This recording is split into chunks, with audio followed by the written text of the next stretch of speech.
You're a good dog. No, boy, you can't save me. You've got to stay here. This is the No Fear podcast. We know what scares you. I'm Matt.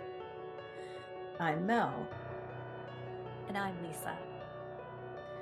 and this is the No Fear Cast, a podcast where we dissect horror and all the things that scare us. This time, we are watching the movie Good Boy.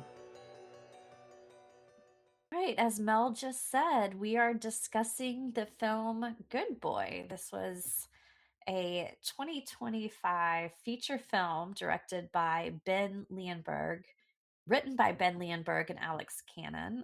We watched it on Shudder, where it's currently streaming, at least as we record this. This was the first feature for Leonberg and Cannon. Looking at their IMDb, they did mostly shorts prior to this, so this is really interesting. And I will say that this is a relatively short film for a feature, which I appreciated. It was, I don't remember the exact runtime. I think an hour and 13 minutes around there, I will say. So a little bit over an hour. It was shot on an estimated $70,000 budget, but it grossed over $8 million worldwide. In fact, I had seen that it was, out of all of Shudder's theatrical releases, it was the third top grossing one. Came in after, I believe, In a Violent Nature and I can't remember my brain is not braining right now, but the Late Night with the Devil. That's the one I was reaching for. Late Night with the Devil. But this movie, Good Boy, is about a very good dog named Indy who moves to a rural home only to find an unwanted supernatural presence. So this movie stars Indy as himself. He's a Nova Scotia duck tolling retriever. Shane Jensen and Ariel Friedman, and genre favorite actor Larry Fessenden. It won numerous awards, which was, I think, one of the reasons we wanted to talk about it on this podcast. It did win at the Independent Spirit Awards, but it won an Astra. This was the one we had that kind of made us take notice for Best Performance in a Horror or Thriller. That was won by Indy. Indy the dog beat out actors like Sophie Thatcher, Alison Brie, and Ethan Hawke to win that award. So we thought that was pretty cool. um, this movie did take over 3 years to film. I think I read that it took about 400 shooting days in total. That's probably due to the fact that the main actor was a dog. And I read somewhere that Leonberg was greatly inspired by Poltergeist when he decided to make this. Like that was, I guess, the initial kind of spark for this movie. And yes, Indy is named for Indiana Jones. So I thought that was really kind of cute and interesting. Before we jump into it, I'm gonna tell you that we are gonna spoil this movie for you. So if you want to watch it and you haven't yet, and you don't want it spoiled, maybe hit pause, head over to Shudder. Like I said, it's a pretty breezy movie as far as runtime. And if this is something that bothers you, I'm gonna go ahead and spoil this right now. Indy is okay during the movie. The dog is indeed okay by the end. So I know that is something that a lot of people need to know before they go into a movie. So this is not going to be one of those horror films that's going to um, show you an animal suffering at all. So it is just a movie, a very creepy movie about a very good boy. So I know that this was my first time watching it. This was Matt's first time watching it, and Mel was the one who actually chose this for the podcast. She was the one who suggested it after she had learned about the Astra Award. When Mel, I'm going to send you a bill for my therapy session after this because this was so much more of an emotional movie than I anticipated, but I'm going to turn it over to you right now for first impressions. I am sorry I caused you to run up such a high therapy bill. I have my own. It is an extremely emotional movie, and I expected that. I went into it making my peace with the fact that that was most likely going to happen because not only because I had seen a couple reviews that said like the main kind of it is a scary movie, but the main thing about it is the emotions and the feeling of it. But I just figured it would be from the very first moment I heard about it, um, which I think was about a year ago or so.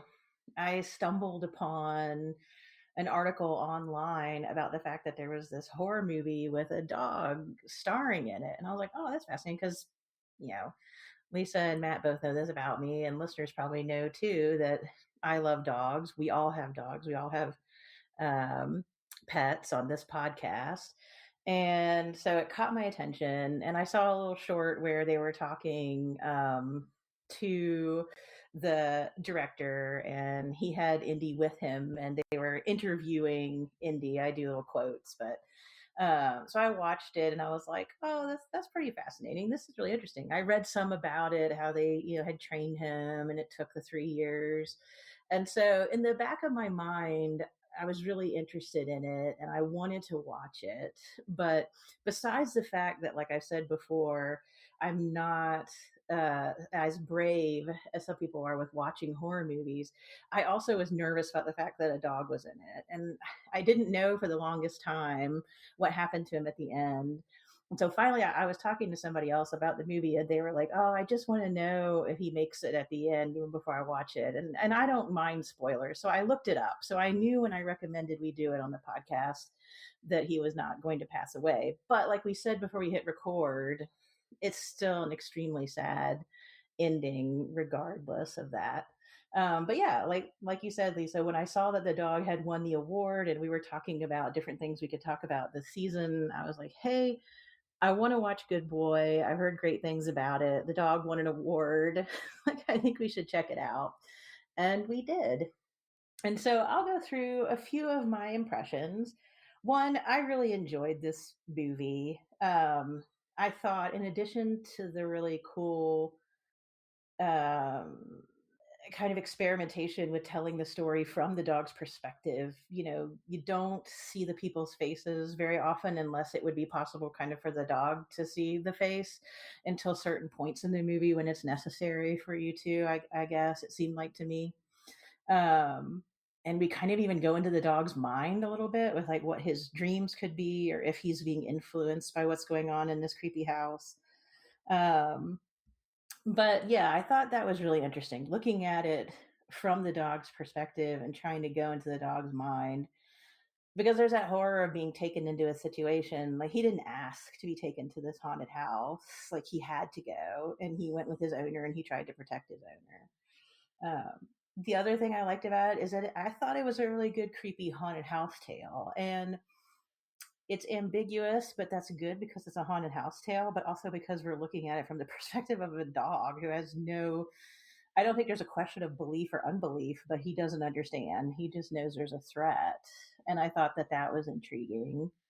Um, and I think before I pass it on to Matt, I think the other thing that got me, and this is something I've talked about before, is that I seem to be kind of, I guess because I'm in the haunted house thing for one, but I seem to be drawn sometimes to horror that involves grief or loss. And we kind of have like an impending loss here because, I mean, we're going to spoil stuff, but from the very beginning, Indy's owner is dealing with a disease that he has that he's from the very beginning knows that he's most likely not going to survive. And so you also have the dog kind of like dealing with that, but not understanding fully what's going on. And you have the dog's owner dealing with that, understanding exactly what's going on. So I think those three things kind of drew me in. One, looking at from the dog's perspective, which kind of tilted things slightly. Two, just the good old fashioned haunting.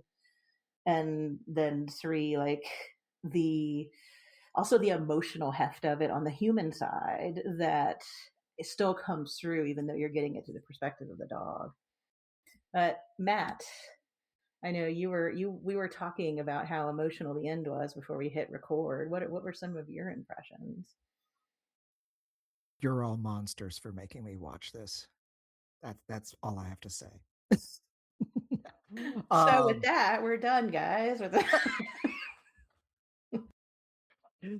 no, actually, yeah. Well, like Lisa said, this was my first viewing of it, and I enjoyed the movie. I thought it was very well done. I actually have some pretty lengthy notes for a movie that was only 70-ish minutes long or so, because I think it was like an hour and 15 minutes, like you said, Lisa. Um, but yeah, I chose to go in fully blind. I mean, I was aware of the movie and the premise, but had not done like deep dive research into it. And normally, I am the sort of person that I can't remember the exact URL, but the website is basically called doesthedogdie.com, where you can go for essentially plot free, well, not completely spoiler free, but it will obviously tell you in a movie whether or not an animal actually dies. And, in the film, not in the filming of the movie, because people are sensitive to that, and in particular, I'm one of them. Like, I have a hard time watching someone be cruel to an animal. So, yeah, I chose not to do that, which I mean, as Lisa said, the dog survives. Uh, but yeah, the therapy from this movie, oh my gosh. We were talking about this before I hit record, and like I watched it towards the like in the evening, not long before bed, and I was like, that was a good movie. I I have to go to sleep now. Like it wasn't because I was like terrified. It was because I was kind of sad, like the ending. When we're kind of skirting around it now, but I'm sure we'll get to it. But it it's heavy, man. It was a heavy movie, but overall, I was really impressed with it. Like I would not have guessed that the budget for it was so low. Like 70,000 is practically nothing in terms of film budget, and they did some great stuff with it. Like I definitely think these are some people to really watch, because give them a real budget. I'm really interested to see what they can do with that, because they did some. I have lots of just like one-off notes about great shots that they did and great stylistic choices. Like you said, Mel, it really jumped out to me that it was like all in on being from the dog's perspective, to the point where like the camera was usually positioned at his height, and like you noted, you don't really see the people's faces. They're more in the background. It's the dog's story, and um they didn't need a $1 million budget to tell a really compelling, really well made story. So that's, I guess, my overall impression. Really good. Really liked it. It's probably going to be a little bit before I rewatch it, but yeah, I was very impressed with it. Yeah, I completely agree with you. I did see something, Matt, speaking of doesthedogdie.com. That kind of one of the facts, I guess, fun facts that IMDb had about this movie was that when it was running in theaters, that website saw a huge spike because so many people were running to look up Indy's fate before they, I guess, committed to buying a ticket to go go see the movie, which I completely understand. Yeah, you know, when I saw, I had looked up a few things about this movie beforehand because I was just curious to know, um, I guess, about the people doing it. When I saw that they had done mostly shorts prior to this and that it was on such a low budget. That's when I really started to get excited, I think, to watch it just because I like you, Matt, I wanted to see what they could do with very little. By way of I figured, okay, if they're probably not gonna have many effects, and if they do, they're gonna be practical, something that you can kind of, you know, uh, cook up in your own kitchen, maybe. I don't know. I always, when I think about movies like this, like first horror movies, I always think of something like The Evil Dead, and just a group of friends kind of getting together with an idea and seeing what they can do. And I was really impressed too. I thought that this was an interesting take on the kind of haunted house, especially because it seems like horror recently has been wanting to really explore and kind of turn this trope upside down. We had that movie Presence, which I can't remember, it's maybe 2 years ago. I can't remember the exact date off the top of my head. But when Presence came out, that was a haunting, but from the ghost perspective largely. And then we also got with the movie Ghost Story, which came out now several years back, which is kind of like a stylized take on the ghost story. Um, so there have been some movies that have really tried. Oh, and then there was the one. Oh, I can see the creepy little toy. Anyway, that was basically from the like little like tiny child's point of view.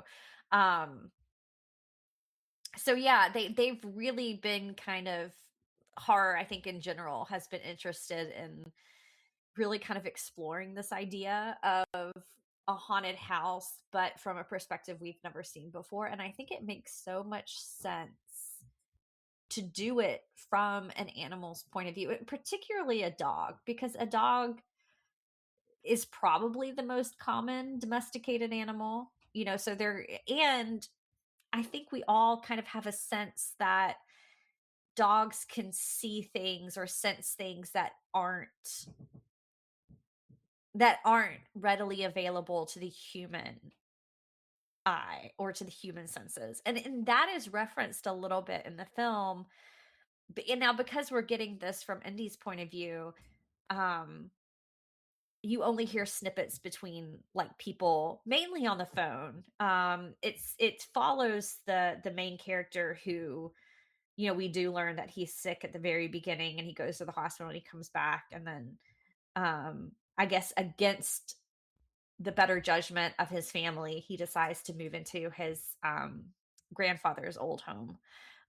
His grandfather had passed away, and so he decides to go move into the home because he's like, well, I have it. So I'm going to give up my apartment. I'm going to go live here.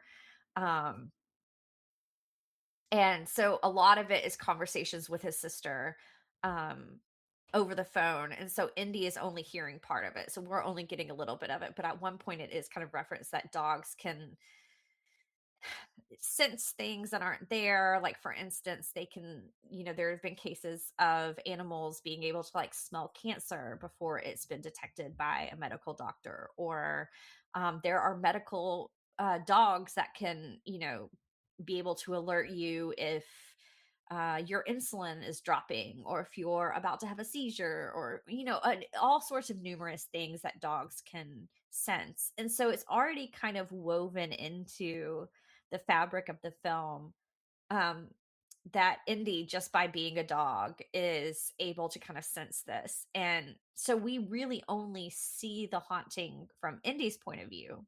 We see the mysterious figures, the kind of ghostly, I guess we would call them like shadowy figures it starts out with, strange smells, being able to pick up um odd energies, I guess we'll call it, which was really, I thought, an interesting way of approaching it. Um, and I think anybody who has a dog has probably gotten creeped out when your dog starts like barking at something in the corner and there's nothing there, or is staring off into space and you can't see what they're staring at. You know, it's I think we, that's a pretty common thing. But yeah, I really liked it. And like you guys said, I was not expecting it to be quite so emotional. I thought it was going to be a much more purely like straightforward supernatural thriller. Okay, this man and his dog move into a haunted house and the dog has to deal with it. But I think what it ended up being more was a dog sensing things that are happening and not being able to fully understand them. And I know we're going to talk about the ending more, but we probably want to talk about some things before we get there.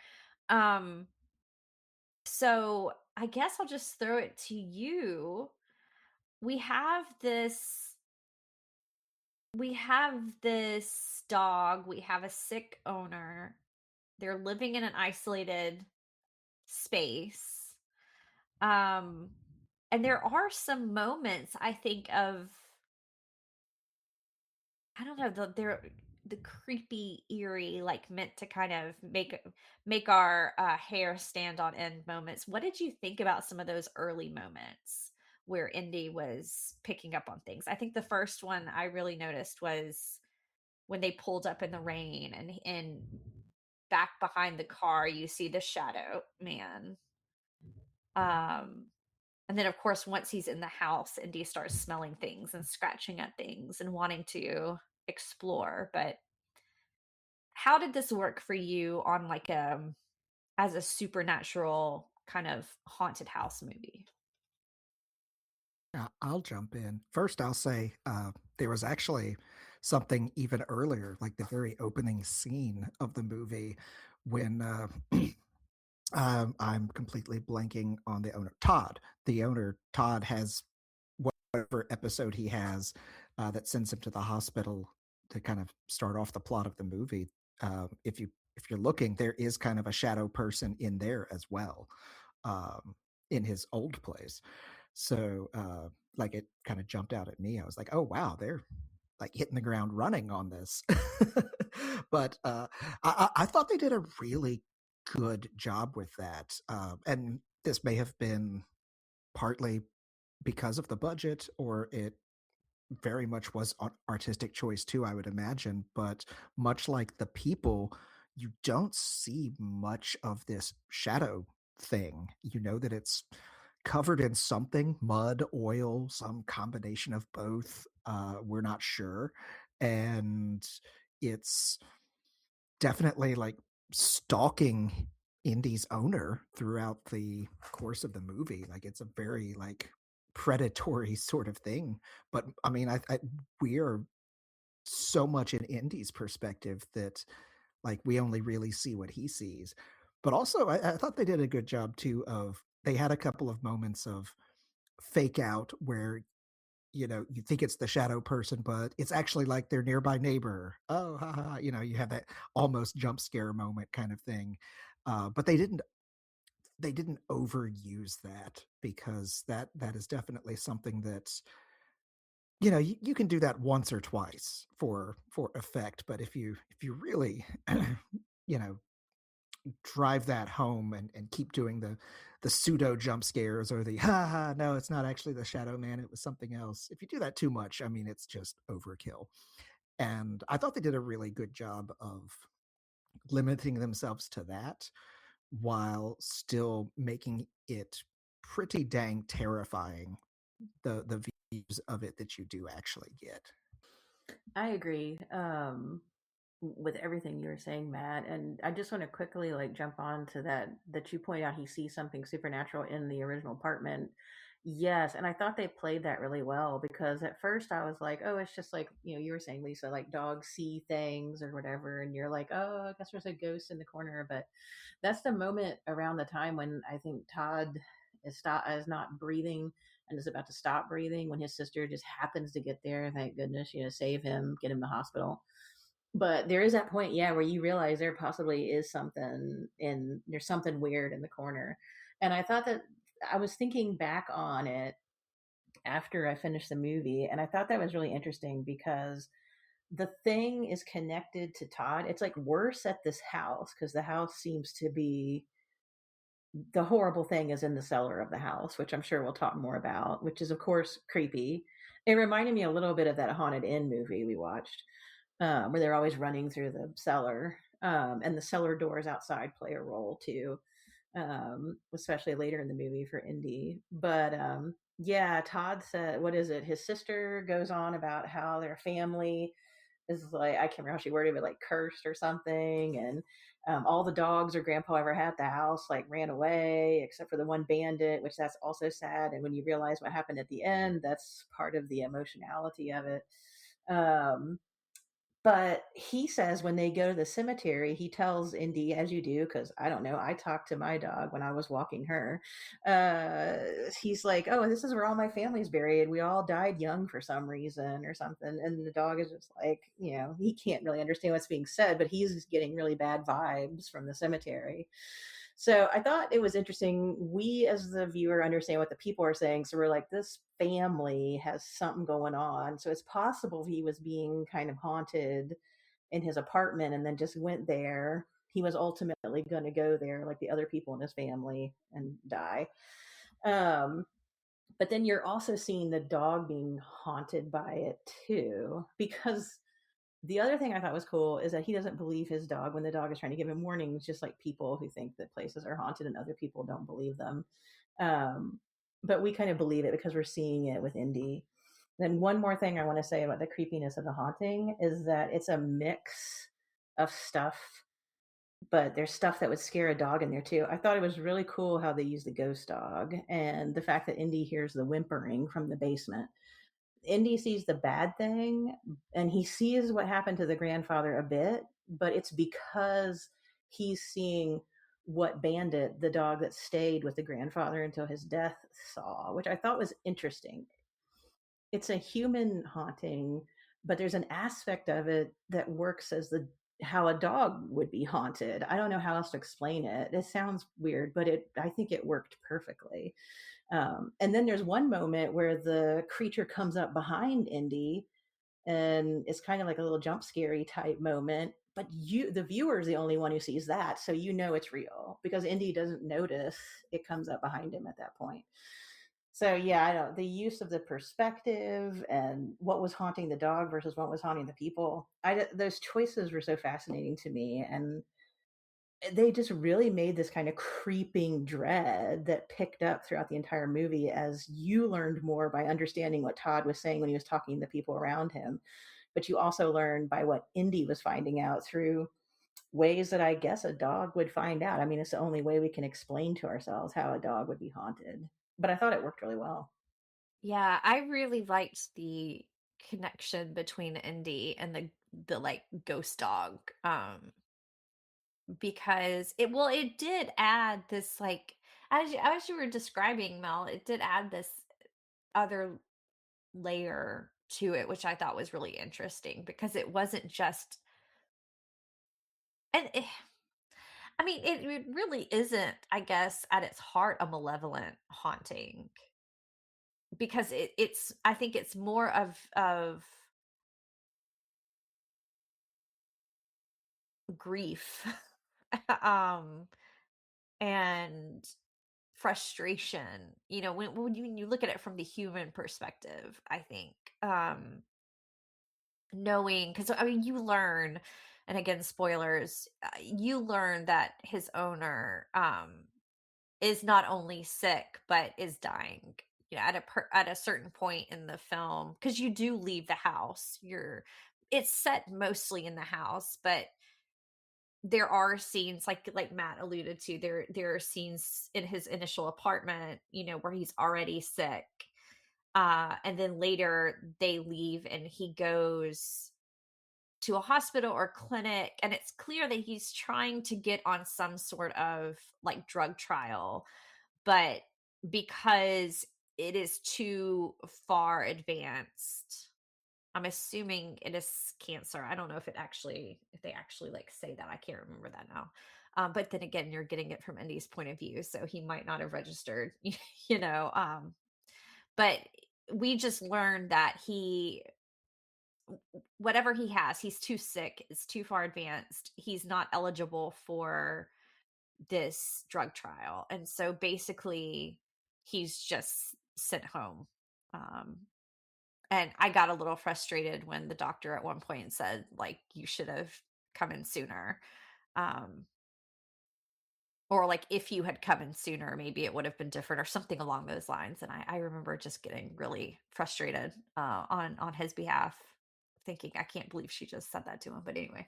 Um but yeah, it's you see that, and so I think you feel when he goes back to the house, you kind of feel the human weight of that.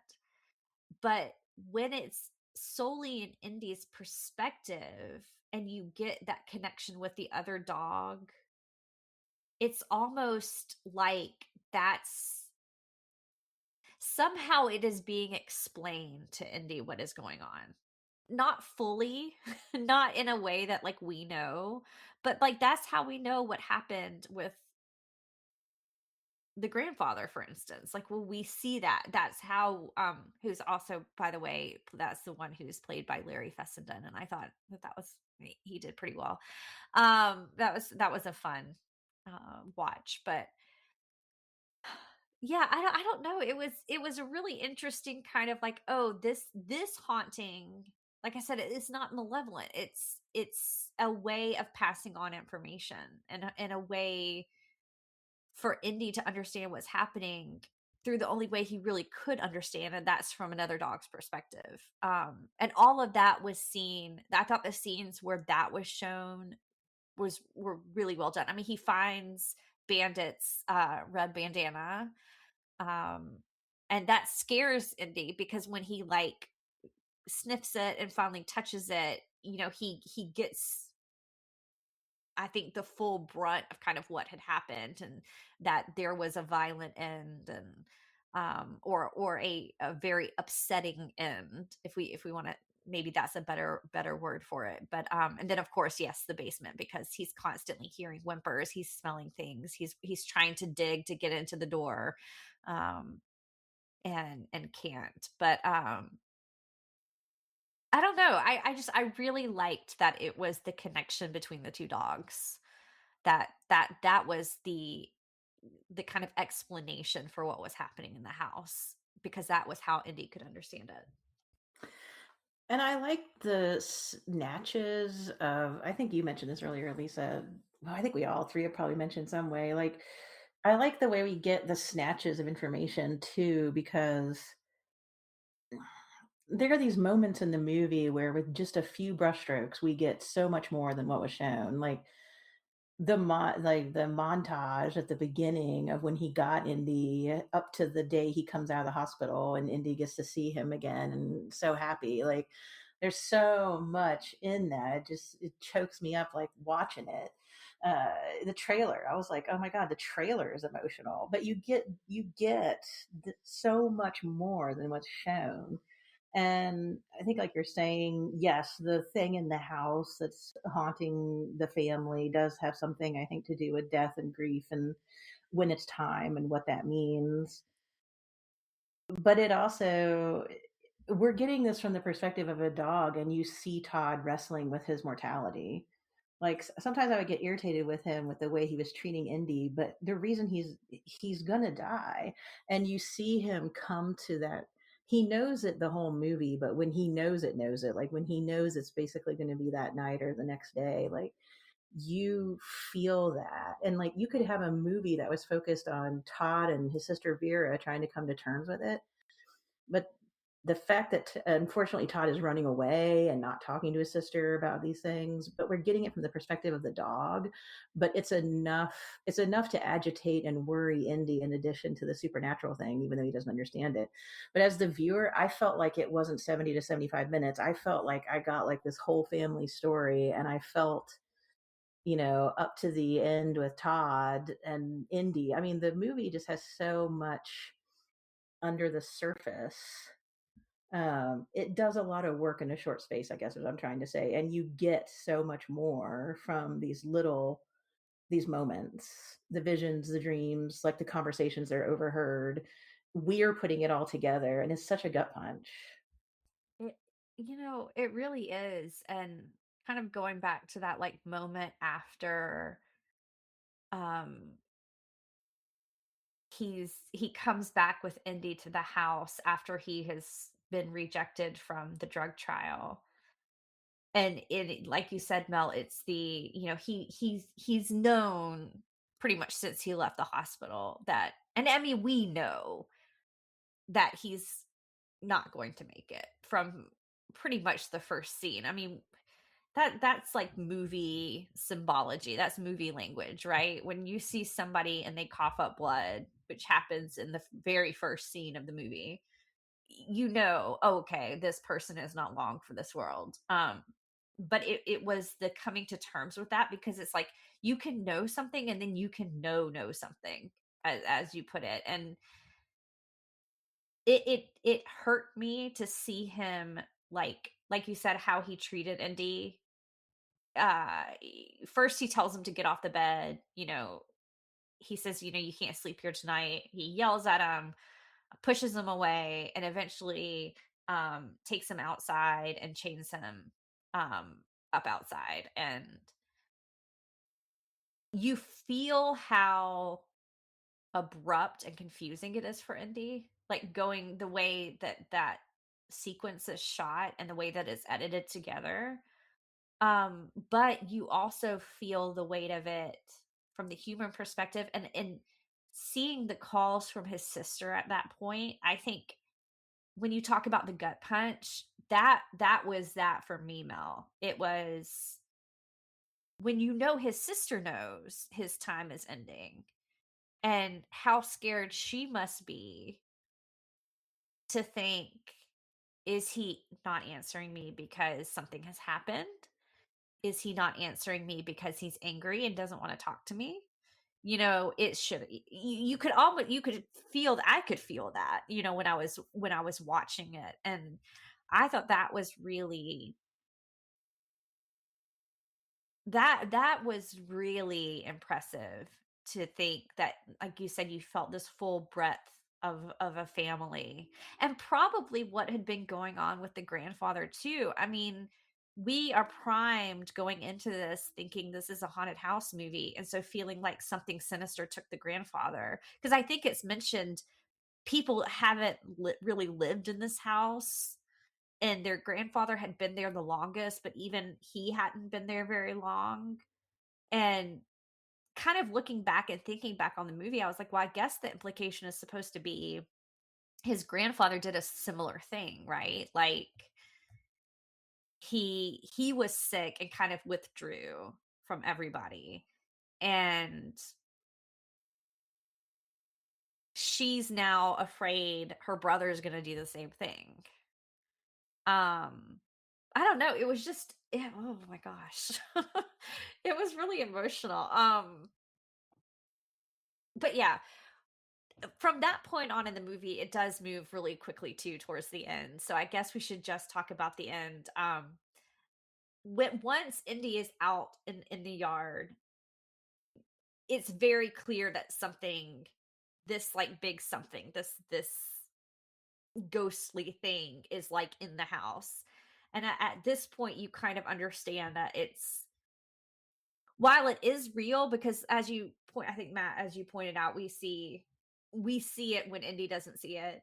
Um, so it's kind of, we know it's there, but it's also a representation of death coming. And this like specter of death. And Indy manages to break out to get back into the house. Um, but I guess we should talk about that. We should talk about like that kind of the final moments of the film, and kind of what the basement like represents. Well, I guess in a way, because it, okay, I'm going to rephrase what I just said, because I don't know if the basement does. I guess it does represent, the kind of finality of death, both figuratively and in the real world, because that is where Indy kind of chases his owner down to. Um, and I mean, we see, and again, spoilers, we see Indy watch his owner pass away, and then stand up, and it's really a beautiful, I think, scene, because we realize he's a ghost because he can look back and see his body on the bed, and so he kind of realizes what has happened, but he can still interact with Indy, which makes complete narrative sense for the movie, because Indy has already um been communicating with ghosts, up until this point. And so I think there's like a comfort there in him being able to talk to Indy and see Indy. And the comfort is mutual. I think, Indy is comforted by the fact that he can still be with his owner, but then is very quickly kind of dragged away by whatever this like mucky mud man is the best way I can describe it is. And he's pulled down to the basement where there is this like opening of the earth, is the only way I can really describe it. And we also learn that that is where the previous dog is. Like, that's where his body now resides. Which I don't know. I guess, are we to believe that, like, and I'm posing this, Matt and Mel, to you because I don't know. Are we to believe that that is like purely metaphorical, that he's like being pulled down into there and it's like going into the underworld, and that's when he says you can't save me anymore, like you have to stay behind? Or is it really that this house does have some sort of supernatural portal thing, and that's also happening at the same time that his owner is dying? Does that make sense? Like, I wasn't sure what we were to take away, or if it matters. And did Bandit the dog die down there because he wouldn't leave his owner after he I, passed? Which is I also, I'm gonna cry talking about it. yeah. Yeah, that's the realization I think Indy has too. When he tries to go out through cellar doors, but the cellar doors are locked and the door into the house is locked. Do you want to go ahead, Matt? No, all I was really going to say is that it had very echoes of that episode of Futurama where you see Fry's dog in the past, where it's at the end waiting for him, and Yes. that was all I could think of. And yeah, I was kind of a emotional mess, to be honest, at that point.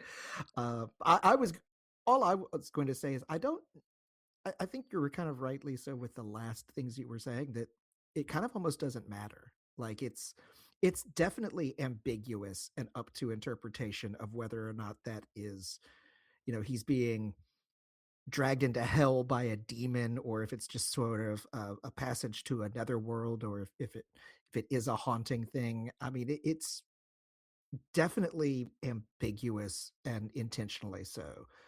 But I like to think that Todd ended up in like a good place after he died, because I kind of need that after watching this movie. Same. Um, yeah, I don't know. My feelings after I finished the movie were the ambiguity aspect, because it is partially coming from the view of the dog. Um, but when you first asked us about the representation of the basement, I kind of balked at that, because I think it's both. I think what you're saying at the end, just like Matt said, Lisa, I think it's both. I think, oh, like, it's a death is a real life horror, and Indy and his owner trying to deal with it. It's awful. It's horrific. It could be a representation of how we don't want to face it, and then he sees his body there. He's with his dog. Then he gets drugged down to the basement. So there's these little kind of, I don't know. I think it's a mix of like, I don't know. A haunting is death and grief, and that's not always easy to understand. And I think there's the fear of death, which is part of the haunting, but then I do feel like there's something supernatural and inexplicable that's happening too. I hope he's getting taken to a good place, but I don't know.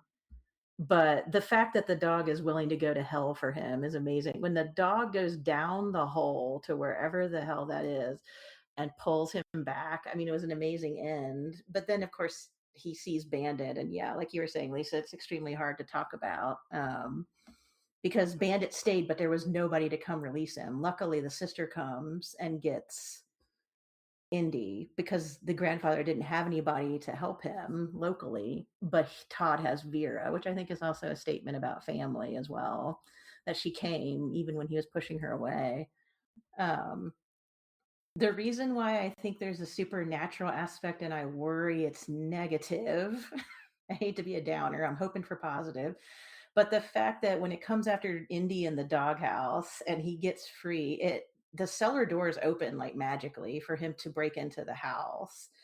And Indy busts through the window to get down in the basement, but the cellar doors close. I don't know that if it's just the death aspect, Indy would have been, the doors would have opened for him to go in, and then the doors would have locked on him, leaving him down there. If Vera hadn't come, who knows what would have happened. But I think it can be both. I think it can be the supernatural plus the fact that it's our fear of death and the horror of grief and loss. Because Indy's still haunted after Vera takes him home with her. He still has memories. But yeah, when he sits and stays, just like Todd always told him to throughout the whole movie, and waits no matter what happens, it's just it's a happy ending because he lives, but it's sad. It is an emotional train wreck, this movie. Although I want to counter, Mel, your negative I saw supernatural. you jumping in there to Yeah. to counterman.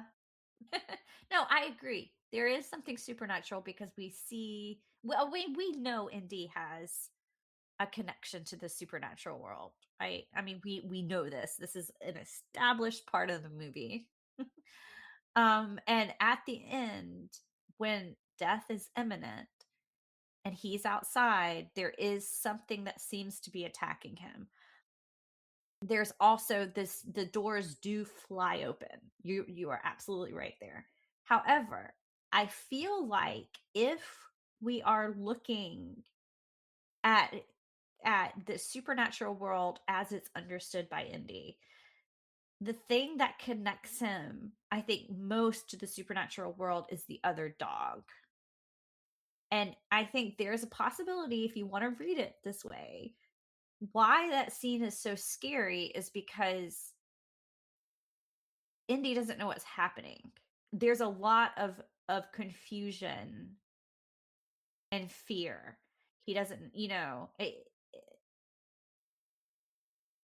I wonder if that wasn't the other dog out there, like trying to get him, kind of like, you have to go get your person right now.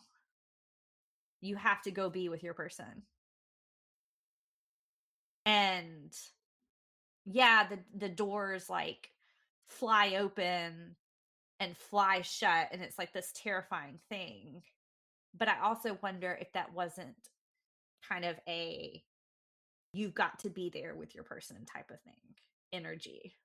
And the supernatural wasn't tied to the dog supernatural, to Bandit, because that's his space right now, right? I mean, the basement is Bandit's space because that's where he is still. Um, so that could be, I think, a more positive read on it.